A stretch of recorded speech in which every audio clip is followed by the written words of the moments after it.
Atraksi badut-badut di pinggiran jalan ini terkadang memang membuat lucu dan seru bagi siapapun yang melihatnya. Namun di balik kelucuan mereka, ada perjuangan hidup wajah polos anak-anak untuk mendapatkan penghasilan tambahan. Salah satunya Muhammad Rido, warga Banyur Dalam, Banjarmasin. Pelajar kelas 4 SD ini sejak pagi sudah berkeliling mengumbar kelucuan badutnya untuk mengharapkan pemberian orang. Satu niatnya, jika uang sudah terkumpul, akan dibelikan handphone agar bisa belajar online. Desain ke HP, Desain apa itu? desain sekolah online. Game nih. Jadi sekolah online pakai handphone lah. Ya, Sebelumnya memang kada punya handphone nggak lah. enggak bisa handphone.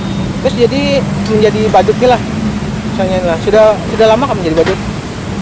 Baru-baru Mama babang tahu sih lah. tahu. Itu duitnya sehari berapa?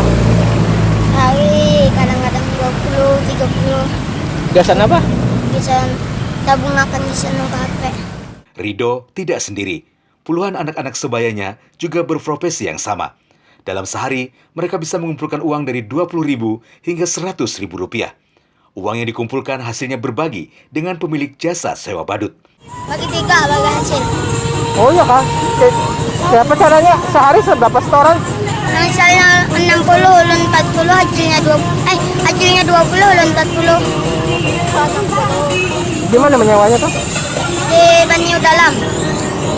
Ya, kamu sini lawan siapa? Lawan kekawanan? Dan kawanan ketiga. Dimulai sejak pukul 10 hingga pukul 4 sore, aktivitas mereka habiskan di jalanan. Apalagi kedua orang tua mereka yang pas-pasan justru begitu terbantu dengan kegiatan putra-putrinya yang menambah pemasukan di tengah pandemi COVID saat ini. Dari Banjarmasin, Satyanaka, Kalsel 1net.